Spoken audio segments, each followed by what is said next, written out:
Hi നമസ്കാരം, എല്ലാവർക്കും പുതിയൊരു വീഡിയോയിലേക്ക് സ്വാഗതം. ഇന്ന് നമ്മൾ കൂർക്കയെ കുറിച്ചിട്ടാണ് പറയുന്നത്. അതിനു മുന്നേ നമ്മുടെ ചാനൽ ആദ്യമായിട്ട് കാണുന്ന കൂട്ടുകാരുണ്ടെങ്കിൽ ഒന്ന് സബ്സ്ക്രൈബ് ചെയ്ത് സപ്പോർട്ട് ചെയ്യുക. അതുപോലെ ഈ വീഡിയോ നിങ്ങൾക്ക് ഇഷ്ടമായാൽ ലൈക്ക് ചെയ്യുക. കൂർക്ക ഇഷ്ടമല്ലാത്ത മലയാളികൾ ഉണ്ടോ എന്ന് തന്നെ വളരെയധികം സംശയമുള്ളൊരു കാര്യമാണ്. കിഴങ്ങ് വർഗ്ഗത്തിൽപ്പെട്ട ഒരു ഭക്ഷ്യവിളയാണ് നമ്മുടെ കൂർക്ക. ഇത് ഇംഗ്ലീഷിൽ ചൈനീസ് പൊട്ടറ്റോ എന്നാണ് അറിയപ്പെടുന്നത്. വളരെയധികം പോഷക ഗുണങ്ങൾ അടങ്ങിയിട്ടുള്ള ഒരു കിഴങ്ങ് വർഗ്ഗം കൂടിയാണ് ഈ കൂർക്ക.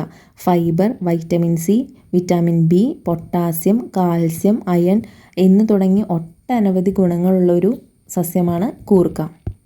ഈ കൂർക്ക കേരളത്തിൽ വിപുലമായി തന്നെ കൃഷി ചെയ്തു വരുന്നുണ്ട്. പ്രധാനമായിട്ടും തൃശ്ശൂർ, പാലക്കാട് ജില്ലകളിലാണ് കൂടുതലായി ഇത് കൃഷി ചെയ്യുന്നത്. ഏതിനത്തിൽപ്പെട്ട മണ്ണിലും നന്നായി വിളവ് കിട്ടുന്ന ഒരു സസ്യമാണ് കൂർക്ക. വർഷത്തിലെ 2 പ്രാവശ്യം നമുക്ക് കൂർക്ക കൃഷി ചെയ്തെടുക്കാവുന്നതാണ്. കുറച്ച് മണൽ കലർന്ന ഒരു മണ്ണിലാണ് കൂർക്ക നടുന്നതെങ്കിൽ കുറച്ചുകൂടി അനുയോജ്യം കൂടിയാണ്. കൃഷി ചെയ്യാനുള്ള മണ്ണ് നല്ല പോലെ കിളച്ച് വാരം മൂടിയിട്ടാണ് കൂർക്ക കൃഷി ചെയ്യുക. കൂർക്കയുടെ തണ്ടുകൾ മണ്ണിൽ നട്ടു കൊടുക്കുകയാണ് ചെയ്യുന്നത്.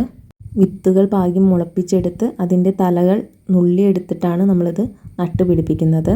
മണ്ണിൽ അടിവളമായിട്ട് കാലിവളമാണ് പ്രധാനമായിട്ട് ഉപയോഗിക്കുന്നത്. തലകൾ നട്ട് 15 മുതൽ 25 ദിവസത്തിനുള്ളിൽ 1-ാം ഘട്ട വളപ്രയോഗം നടത്തുകയും വേണം.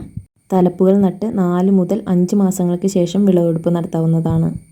കൂർക്ക പ്രധാനമായും തോരനായും അതുപോലെ തന്നെ പല വിധത്തിൽപ്പെട്ട മാംസ വിഭവങ്ങളിലും ചേർത്ത് ഉപയോഗിക്കാവുന്നതാണ്.